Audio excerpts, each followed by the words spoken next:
and see if this will work. One of the two things this night.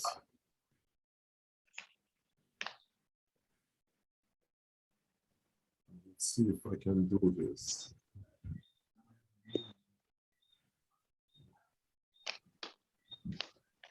What can I get?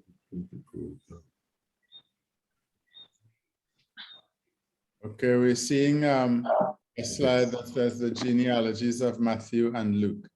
Yes, I wanted to, let me just see if I can. Let me just start the slideshow. If it works. Okay. Last week, Wednesday, our brother Brendan had asked a question concerning the paternity issue in the Gospels. And what's the concern? The concern is this. Matthew 1, verse 16 states, and Jacob, the father of Joseph, the husband of Mary, and Mary was the mother of Jesus, who is called the Messiah. And that's fine, because that's what we know and that's what we believe. But then in Luke chapter 3, verse 23, now Jesus himself began his ministry at about 30 years of age, being, as was supposed, the son of Joseph, the son of Heli, or Heli. The question is, who was Joseph's daddy? Was it Jacob or was it Heli? And this, if I recall correctly, Brother Bain had indicated that this was a question that was asked of him. And in our conversation today, it actually came as some sort of an indictment of Christianity because it is so confusing and so contradictory. And you know, he asked a question last week. So here is a response, and for what it's worth. A suggestion and a response. One genealogy is a royal or legal genealogy, and the other is a physical genealogy. Matthew presents a royal or legal genealogy, while Luke gives a physical or actual genealogy. Matthew lists the official line of Davidic kings, not Jesus's actual ancestors. His point is to show that Joseph is related to that line. Luke gives the actual physical descendants. Now the response is that while this is plausible, it does not solve the larger problem created by having two genealogies. Joseph cannot have two fathers. Or could he? Let's look at another suggestion, and it is this. Joseph, in fact, did have two fathers. Now, some suggest that Mary had no brothers to carry on her father's name at her marriage. So he, Joseph's father, according to Luke, adopted Joseph as his own son. This would then give Joseph two genealogies, his own genealogy and Mary's father's genealogy. It's possible to read Joseph's genealogy in the context of the Old Testament law of Levirate marriage. Levirate marriage is described in Deuteronomy 25:5, and we know about this, and states that a brother of a man who died should marry his brother's widow to produce heirs for him. That is, assuming that the brother who died had no heirs, had no sons. In other words, the law states that a brother of a man who died should marry his brother's widow to produce heirs for him. And you remember the question that was asked of Jesus. Here is a man who was married, 7 brothers. The first one died, had no children. So according to the Deuteronomy 25, the Levirate marriage, the second brother married and so on. And the 7 brothers died, had no children. And the question was asked, So in the resurrection, whose husband or whose wife, who is going to be the legitimate husband and wife? But we're not dealing with the answer to that. We're dealing now with the fact that this was an established law and this was how it was supposed to be. So in this instant case, here is a suggestion. Heli, Joseph's father, according to Luke's genealogy, and Jacob, Joseph's father, according to Matthew's genealogy, were either brothers or half-brothers. So when one died, the other married his widow, producing Joseph as an offspring. This would leave Joseph with two fathers, both Heli and Jacob, one a natural father and the other a legal father. Now from the text, we can't tell which one is his natural father and which one is his legal father.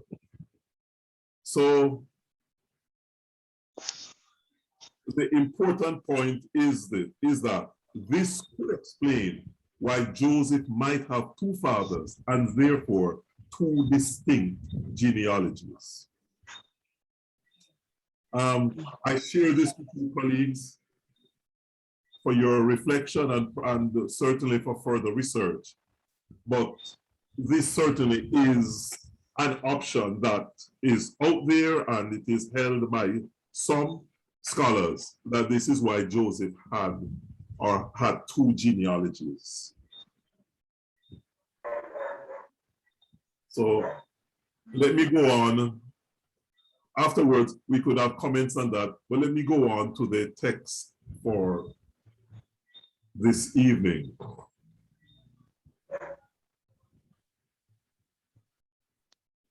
Let me see if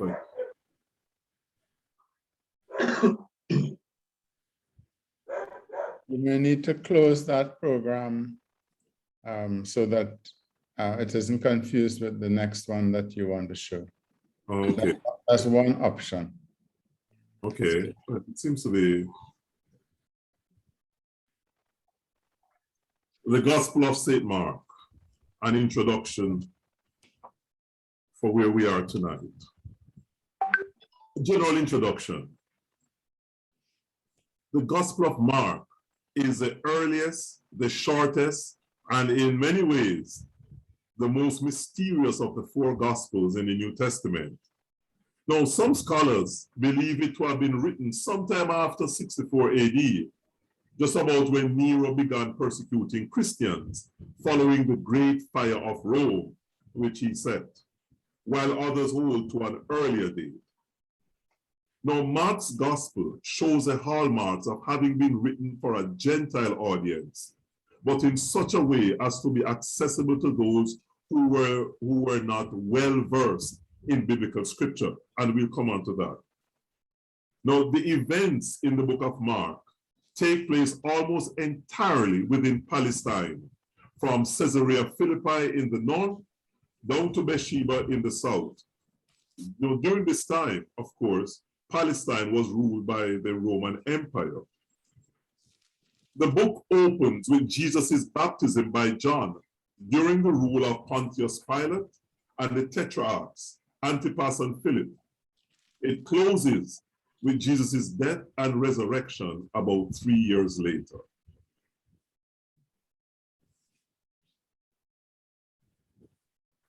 Let me see if I can read this.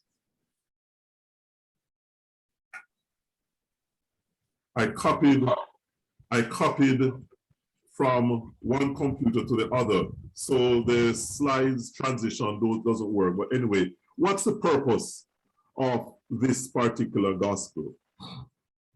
It's thought that it has several purposes.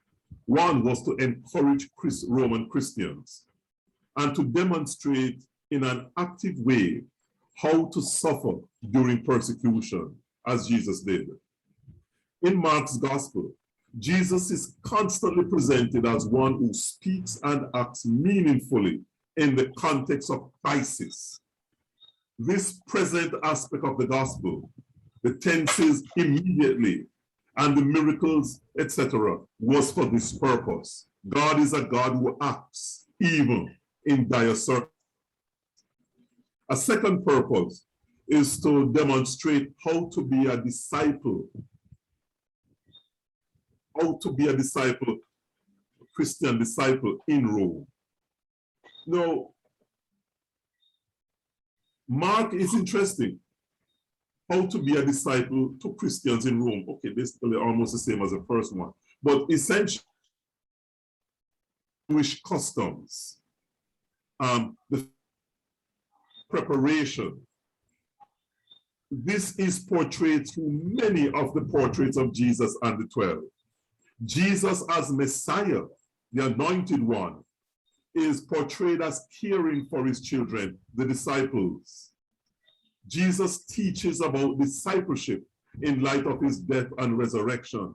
And the contention is how to be a disciple, a Christian disciple in Rome during persecution. And it's thought that that's one of Mark's purposes in writing the gospel. And also it is suggested that one of the purposes is really to fight the emergence of heretical theological teaching. Now, the assumption is that if Mark is a later gospel, meaning that it was written during the 60s century, then it follows that he, in narrative form, similar difficulties addressed more deliberately in the letters of Paul and Peter.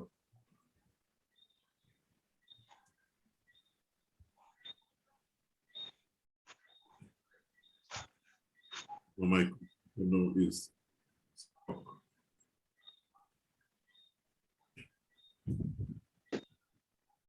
Well, let me move on here. Are you still able to see? We've gone back to your original presentation. Now where you had Joseph had two fathers. Oh, so maybe I need to.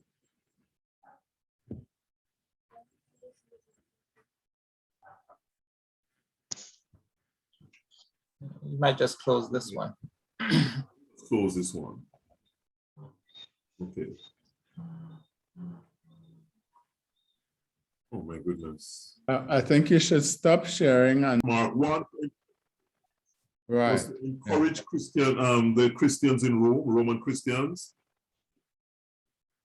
and to another purpose to demonstrate how to be a disciple to Christians in Rome, and third purpose is to start to fight the emergence of heretical theological teaching, and the final purpose to emphasize Jesus as a servant. Jesus proclaims himself as a servant in the gospel. Matthew identifies Jesus as King, Messiah, but Mark focuses upon Jesus as a servant. He is a servant of Yahweh, God. And Mark emphasizes what Jesus does rather than what he says, as was the case in Matthew. So those are considered to be four of the major purposes of the gospel. What is Mark's gospel in summary?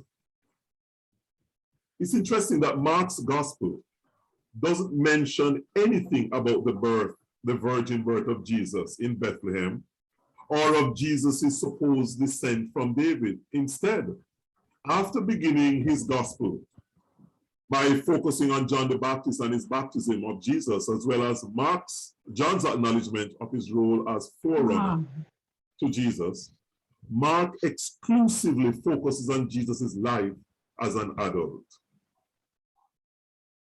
Mark also describes Jesus' ministry throughout Galilee, his gathering of the first disciples, and his many miracles, including his healing of those possessed by demons. Mark, in his gospel, has Jesus asserting that the kingdom of God is at hand. The kingdom of God is near. 3, once he had gathered his 12 disciples, Jesus performs still greater miracles to the multitudes who follow him, including the famous feeding of the 5,000. He demands all of his followers to give up everything and to follow him completely. He arrives in Jerusalem, throws the moneylenders from the temple, holds the Last Supper with the apostles, and is betrayed in the Garden of Gethsemane, arrested and crucified. His body is taken down from the cross and buried. And Mark's gospel concludes with an account of the subsequent resurrection. This, in essence, is a concise summary of what Mark's gospel is all about. Very short, comparatively speaking, but very loaded. The big problem, big challenge we have as far as the Gospel of Mark is concerned is the authorship. Essentially, who wrote it? Who wrote it?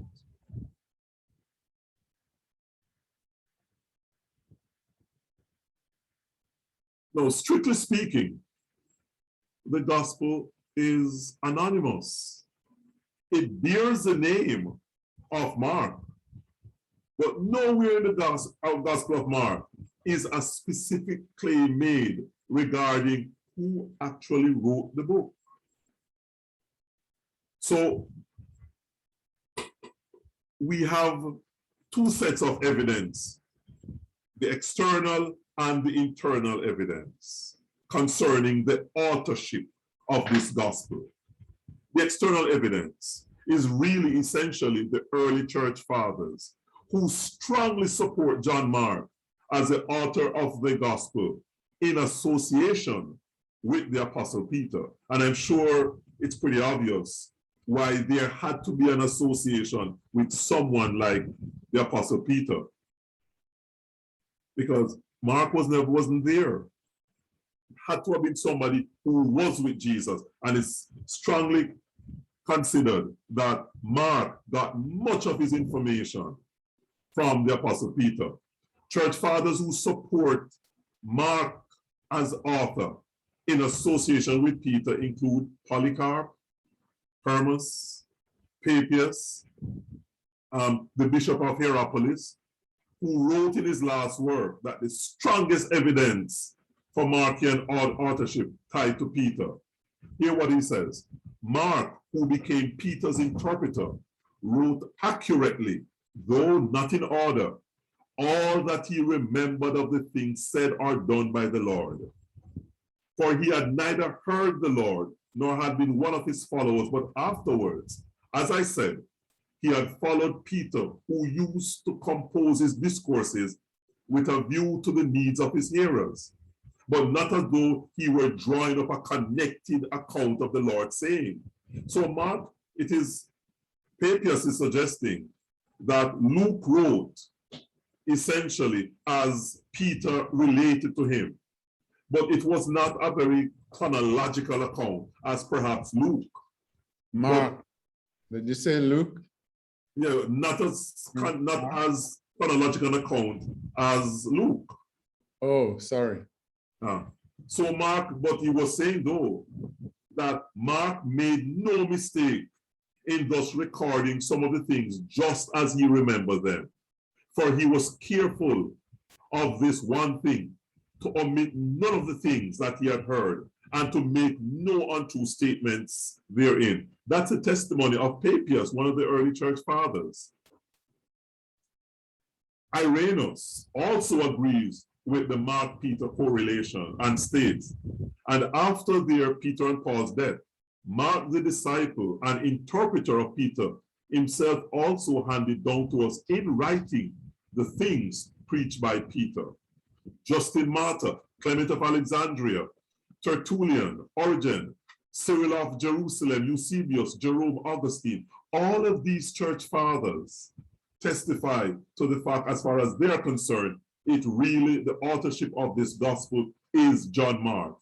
And it is unlikely that the early church would have assigned the authorship of a gospel to a person of secondary and even questionable history as John Mark, since he was neither an apostle nor a person of prominence in the early church, unless they were convinced beyond any reasonable doubt that Mark was the author. That's the external evidence for Markian authorship. What's the internal evidence? Well, John Mark is mentioned elsewhere in the biblical material. He was a Jewish Christian whose mother Mary owned a home in Jerusalem where the early church met. Now you remember in Acts chapter 12, when Peter was released by the angel from prison. And after he had gone through several soldiers and several doors, he went to where the believers were meeting. Remember, he knocked on the door, and Rhoda opened the door, saw it was Peter, and closed the door and went back and told them who the believers who were praying for Peter's release, that Peter was outside, and they told her, no, you can't, you're not talking the truth. That can't be. And then she went back to the door, let in Mark, and then they said, wow, let in Peter. They were actually meeting in the home of John Mark's mother. Mark was also a cousin of Barnabas. He was added to Paul and Barnabas's party when they visited Jerusalem and had brought relief from the, for the famine to the believers there. He went with Barnabas and Saul on the first missionary journey, but turned back to Jerusalem when they went inland to Asia at Perga and Pamphylia. Now, on the second missionary journey, Barnabas wanted to take John Mark, his cousin, but Paul refused because of his earlier defection. So Barnabas took Mark to Cyprus, where he probably encouraged him. Paul was later reconciled with Mark, and that was, you see this, Mark was with Paul during his imprisonment in Rome and served as his delegate in Asia Minor. That's recorded in Philippians, in Philemon and Colossians. Paul instructed Timothy in his last letter to send Mark to Rome to be with him during his final imprisonment because he was useful to him for service. So there absolutely was reconciliation. And when First Peter was written, Mark was with Peter in Rome and regarded as Peter's spiritual son. So there was a closeness, undeniable closeness between Peter and Mark. Now it's thought that Peter may possibly have developed Mark's gospel, and he used Mark's gospel for literal reasons, but also developed it. And it's thought also that he used Luke as a source for his longer gospel. There is evidence in Mark that it was written for Gentiles, perhaps from Rome. Mark does not include a genealogy, because if he was writing to essentially a Gentile audience in Rome, genealogy would mean very little to them. Mark, in his gospel, interprets Aramaic words, korban, when he raises Jairus' daughter, Talitha Kumi, he actually interprets those Aramaic words. Mark uses Roman time rather than Hebrew time. Hebrew time would use the hours. I mean, it was from the 3rd hour, the 6th hour. Roman time uses blocks of time instead of hours, so it's the watch of the night. Mark also uses Latin in the gospel. When you read those passages, he uses Latin words, which would have been fine if he was in Rome, because that's what they were speaking. Mark also explains locations and places, which would be normal if he was not writing to a Jewish audience. Now, there is evidence that the writer of the Gospel of Mark was from Palestine. Why? He's very familiar with the geography of Palestine, especially Jerusalem. He knew Aramaic, the common language of Palestine, Korban, Talitha Kumi, and so on. He understood Jewish institutions and custom. He explains that when the Jews would enter somewhere, they would first wash themselves, wash their hands and wash their feet. This was the custom of the Jews. And absolutely there's evidence that the author was connected with Peter. The vividness and detail suggest reminiscences of a close eyewitness such as Peter. Peter would regard details. Jesus was asleep in the boat on a cushion. The people were amazed, the disciples were amazed and marveled. And the use of Peter's words and these, he actually records some of the words that Peter actually uttered.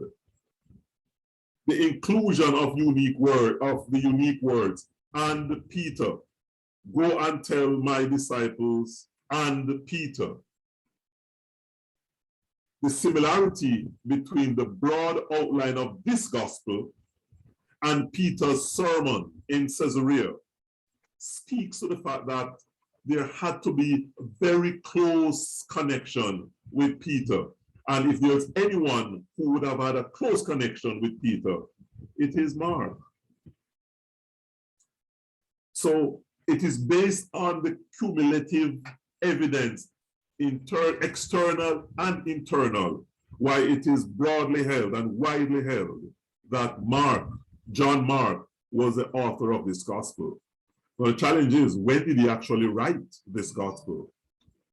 Now, the actual date of the writing of this gospel, like the authorship, cannot be ascertained beyond doubt.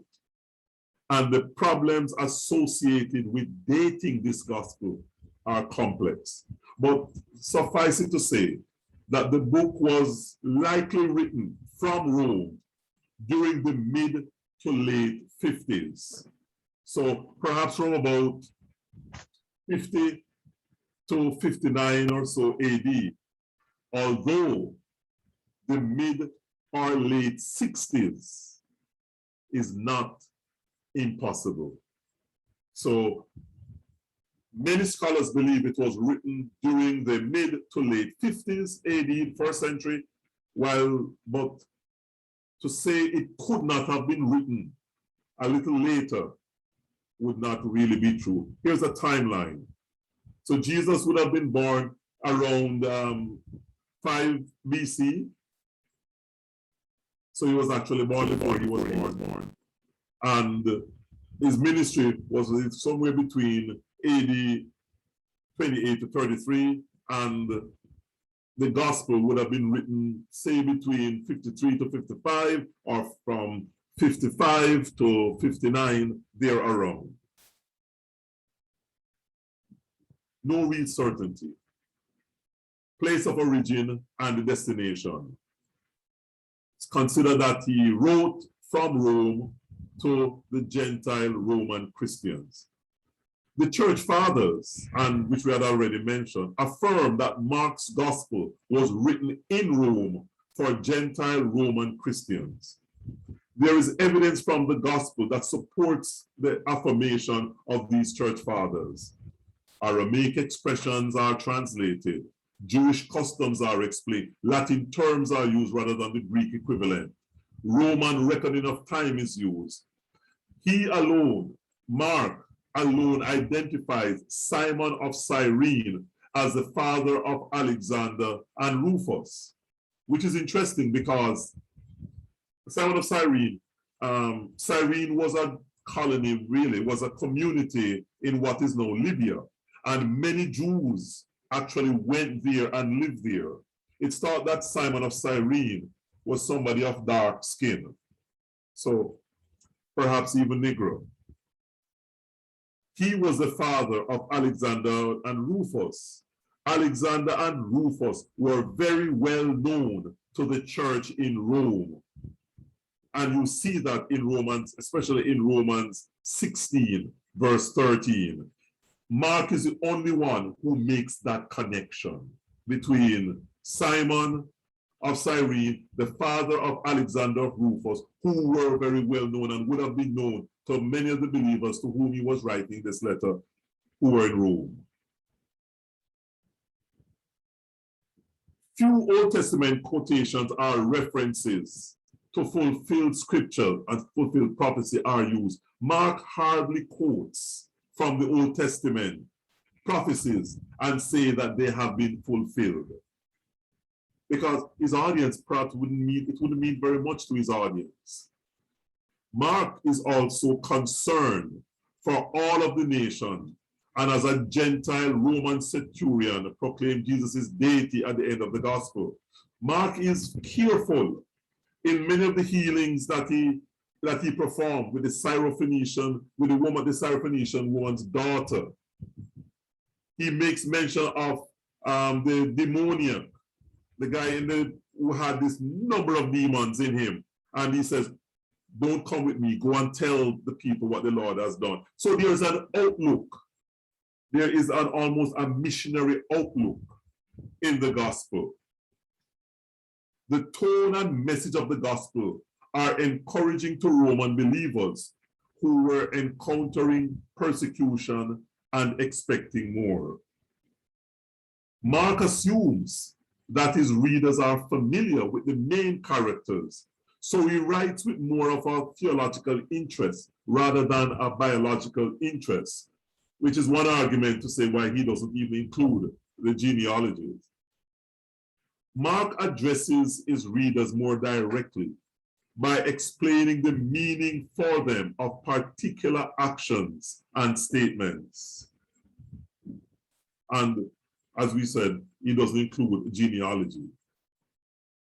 What are some of the outstanding features in this gospel?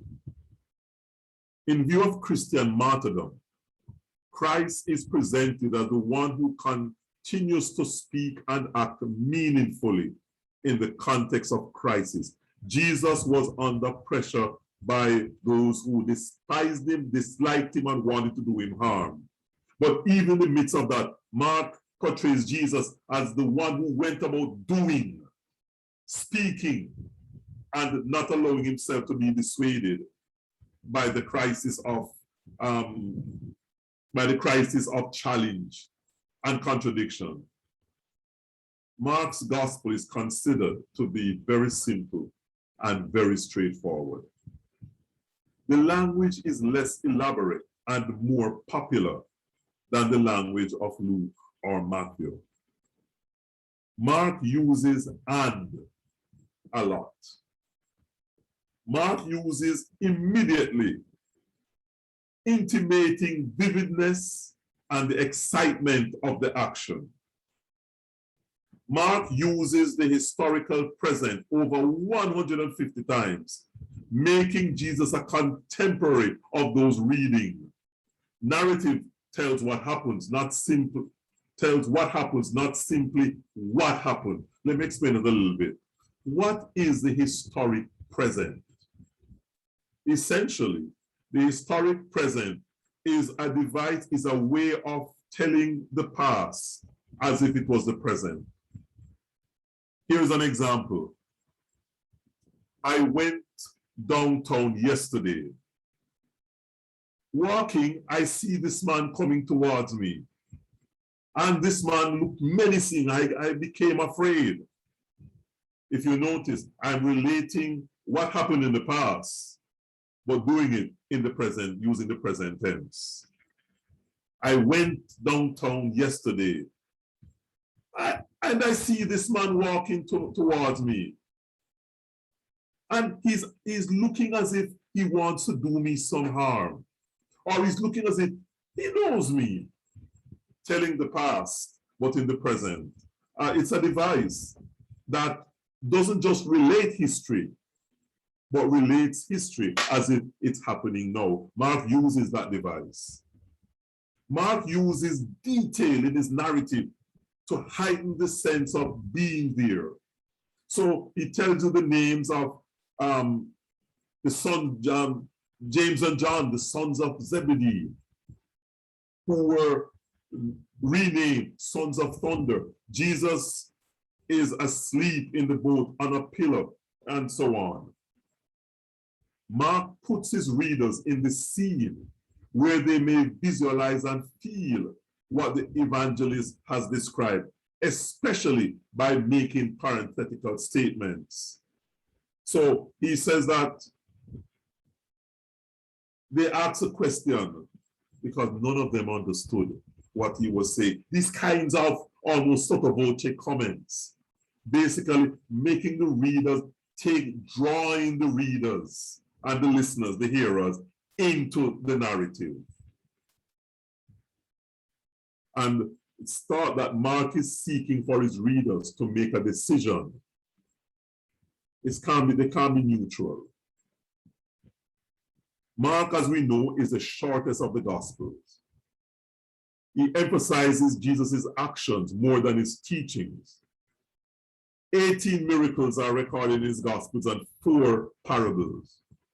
Jesus has sovereign power over all, disease, disability, and the demon nature.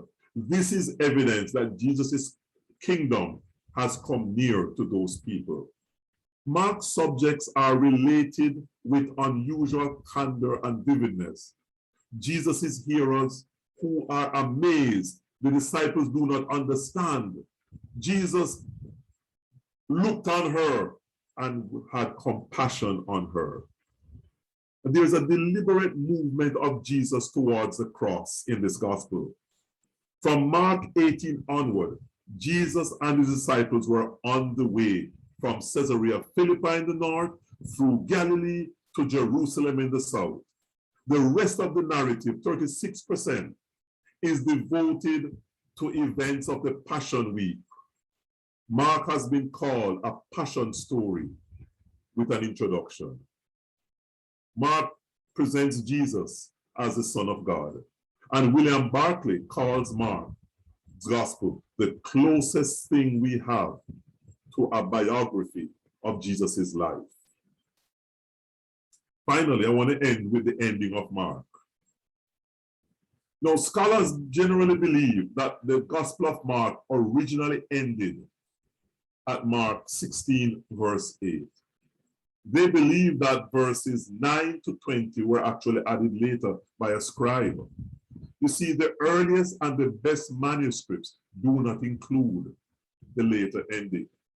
They contend that the language of verses 9 to 20 is non-Markan, incorporating words like believe, condemned, which they consider to be essentially non-Markan.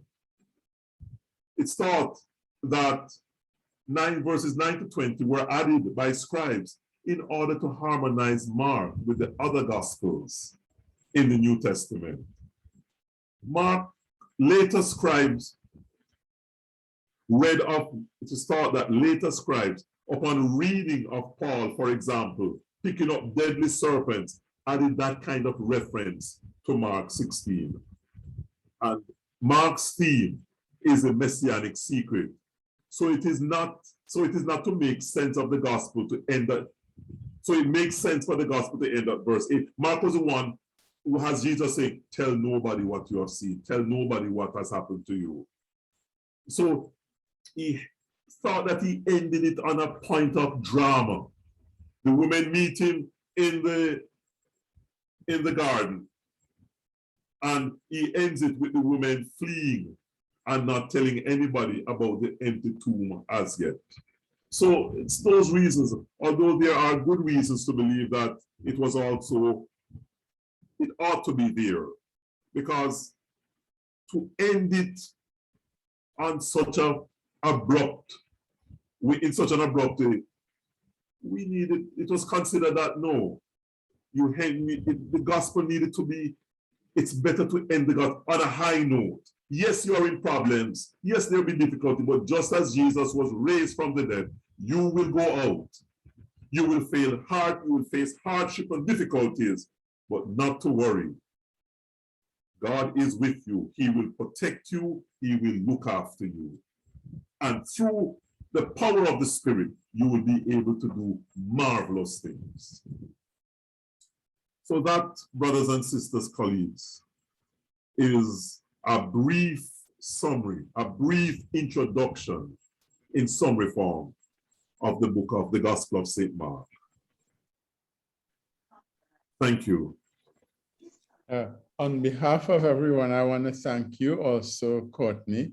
I mean, the shortest gospel, but your explanations and descriptions seem very long for such a short gospel. I'm teasing you. I'm teasing you. Yeah. Well, I've never been known for brevity. No, but it was full of interest, and I don't want to speak too much at this time because I'm chairing, and I would like anybody else who wants to say anything back to you to have that opportunity. So I'm going to be quiet. I'm going to ask others who wish to speak at this time. I'm going to ask permission for us to extend the meeting by at least a few minutes.